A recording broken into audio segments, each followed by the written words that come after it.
এই রাম দরবারটা যেটা এইমাত্র দেখলেন না, কালকে আমার ভিডিও থাম্বনেলেও ছিল, সেটা আমি পুরী থেকে কিনেছিলাম।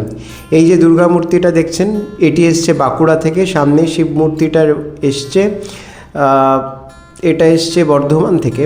এইগুলো সবই ডোকরার তৈরি। এই যে কাঠের আর্টওয়ার্কটা দেখতে পাচ্ছেন, এটা কাঠের ওপর একটা গজলক্ষ্মীর মূর্তি খোদাই করা রয়েছে। এটা কেনা হচ্ছে ন্যাশনাল আর্ট এম্পোরিয়াম থেকে। এটা মোস্ট প্রবাবলি কর্ণাটকের একটা শিল্পকর্ম। ন্যাশনাল আর্ট এম্পোরিয়ামে যদি আপনারা যান তাহলে দেখবেন সেখানে ভারতবর্ষের বিভিন্ন প্রান্তের এইসব শিল্পকর্মগুলোকে নিয়ে তারা পসরা সাজিয়েছেন। শুধুমাত্র যে আর্টওয়ার্ক নয়, বিভিন্ন ধরনের টেক্সটাইলসের প্রোডাক্টও ওখানে পাওয়া যায়। এই কৃষ্ণ মূর্তিটা, যে পেতলের কৃষ্ণ মূর্তিটা আপনারা দেখছেন, এটা কেনা হয়েছে নৈনিতাল থেকে।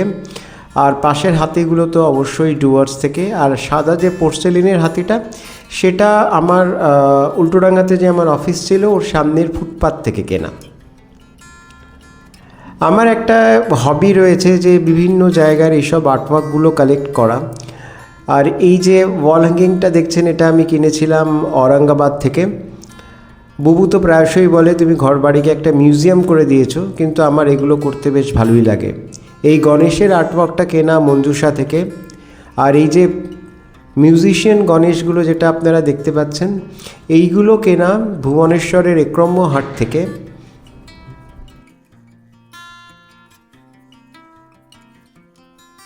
ভুবনেশ্বরের মেইন শহরের মধ্যেই, শহরের একদম মাঝখানে এই হাটটি রয়েছে। আর এটাকে বলে খড়াই। এই যে পেতলেরটা জিনিসটা দেখতে পাচ্ছেন, এটা আমি কিনেছিলাম গুয়াহাটি থেকে। পাশের যে প্রদীপগুলো আছে, সেই প্রদীপগুলো কেনা আবার পুরী থেকে। আর তার পাশে যে দীপলক্ষ্মীর দুটো মূর্তি রয়েছে, সেই দুটো, আর এই মাঝখানে গজলক্ষ্মীর মূর্তিটা, এটা আসলে ঘরদোর একটুখানি সাজিয়ে গুছিয়ে রাখলে পরে দেখবেন মনটাও ভালো থাকে। আর সব কিছুর মধ্যেই আপনি একটা পজিটিভ ভাইবস খুঁজে পাবেন। আর ঘরদোর যদি অপরিচ্ছন্ন হয়, অপরিষ্কার হয়, অগোছালো হয়, তাহলে মানে কিছু একটা মিসিং থাকে সেখানে। সেটা পজিটিভ ভাইবসই বলুন কি একটা কি বলবো, ঠিক আপনাকে আমি এই মুহূর্তে বুঝিয়ে বলতে পারছি না, কিন্তু আমার কাছে ব্যাপারটা বড়ই অস্বস্তিকর।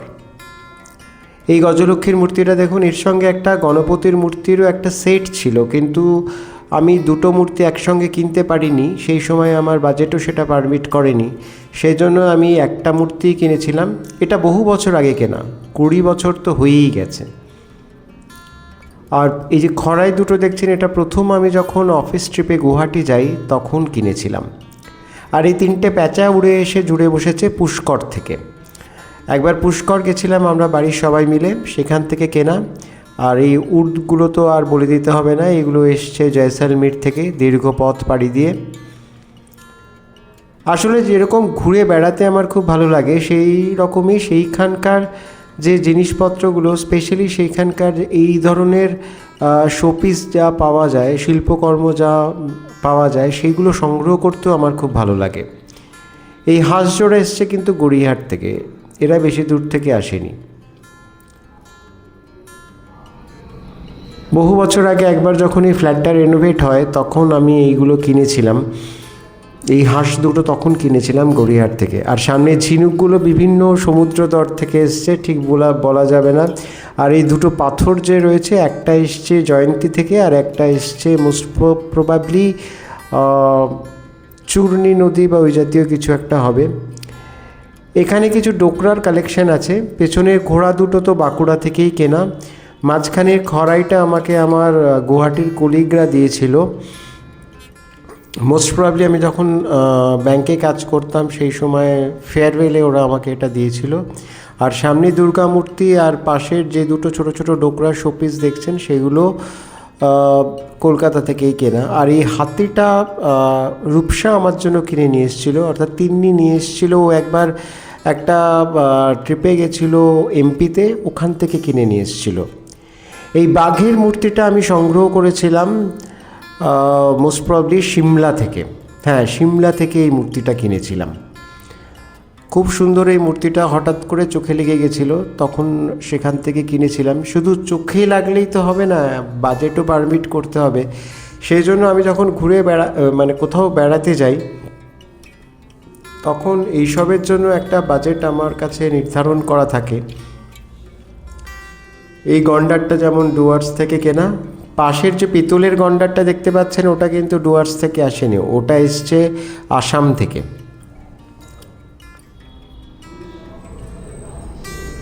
আমার কাছে এই ধরনের প্রচুর জিনিসপত্র রয়েছে, যেগুলো ঘুরিয়ে ফিরিয়ে আমি মাঝে মধ্যে বাড়িতে যেখানে সেখানে রাখি, যেখানে দেখতে সুন্দর লাগবে।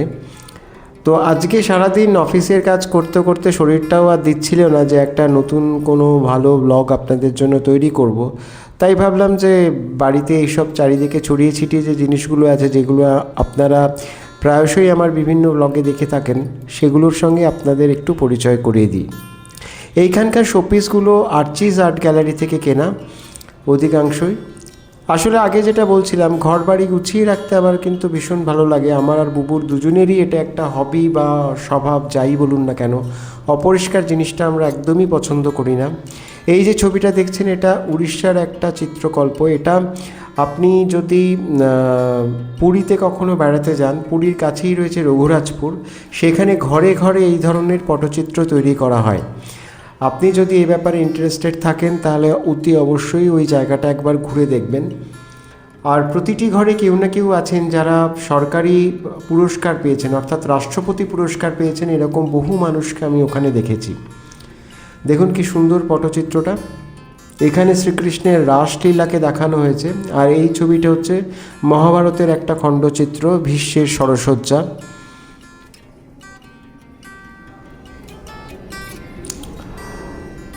এইসব করতে করতে অফিসের কাজও শেষ হলো। শেষ করে আমরা চললাম একটু কেনাকাটা করতে, কারণ সামনেই পয়লা বৈশাখ আসছে। কিছু কিছু জিনিস আছে যেগুলো এখনও কেনা হয়নি।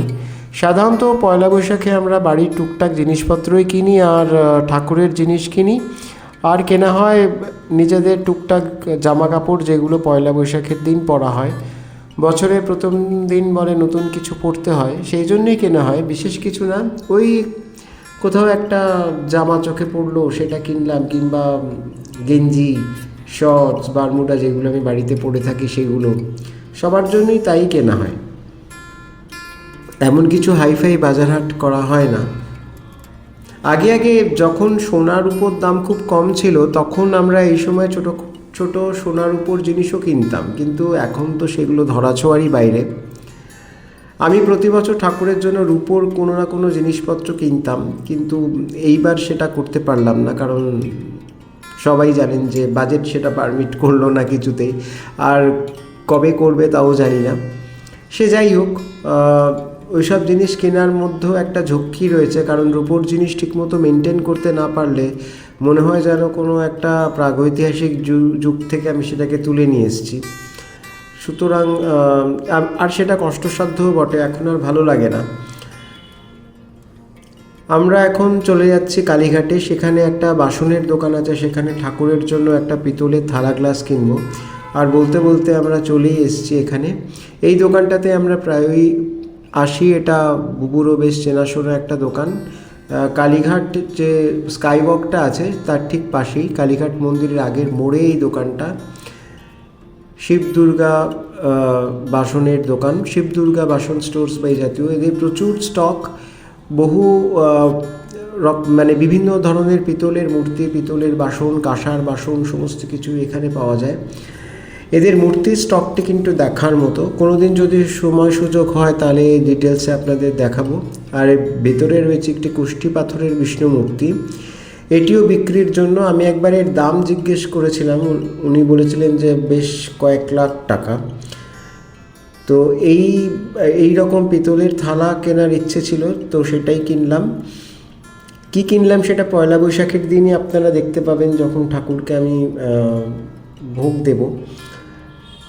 আর এই সিংহাসনটা বেশ সুন্দর লাগলো আমার, একটা অদ্ভুত ধরনের দেখতে। আর সারাটা দোকান ভর্তি শুধু গোপাল, লক্ষ্মী, নারায়ণ, রাম, সীতা, এইসব। মা কালীও রয়েছেন এখানে প্লাস্টিকে মোড়া অবস্থায়।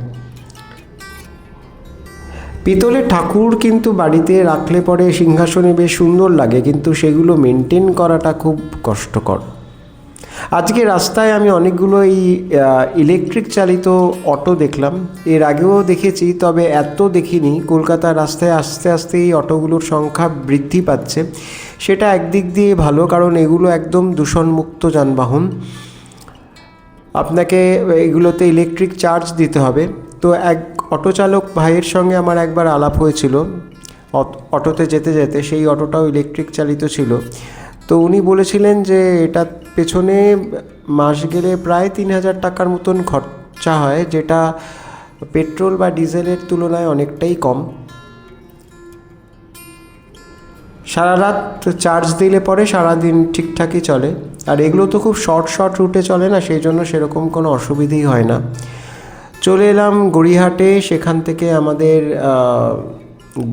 ঘরে পরার গেঞ্জি, তারপরে বালিশের ওয়াড়, এসব কিনতে হবে।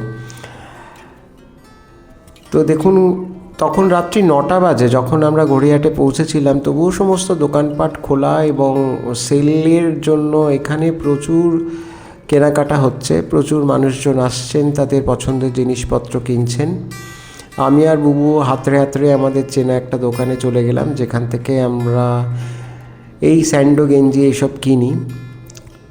তো সেখান থেকে তারপরে চলে গেলাম, অ্যাকচুয়ালি আমার তার ঠিক উল্টো দিকে একটা পাঞ্জাবির দোকান ছিল। সেখান থেকে একটা পাঞ্জাবি কেনারও খুব ইচ্ছে ছিল, কিন্তু আমার সাইজে ঠিকঠাক মতো হলো না। চলে এলাম আমাদের শেষ গন্তব্যে, অর্থাৎ বালিশের ওয়াড় কিনতে। কিছুদিন আগে, অর্থাৎ গত জুন জুলাই মাসে আমরা একবার তারাপীঠ যাওয়ার পথে সোনাঝুরি হাটে গেছিলাম। তো সেখান থেকে আমি 2টো বিছানা চাদর কিনেছিলাম বাটিকের। তার একটার সঙ্গে বালিশের ওয়াড় দিয়েছিল, আর একটার সঙ্গে দেয়নি। তো তার সঙ্গে ম্যাচ করে বালিশের ওয়াড় কেনা হলো। আমাদের পয়লা বৈশাখের বাজার মোটামুটি শেষ, আর কারোর জন্য কিছু কেনার নেই। চলুন বাড়ির পথ ধরি। সবাই ভালো থাকবেন, সুস্থ থাকবেন এবং সচেতন থাকবেন। নমস্কার।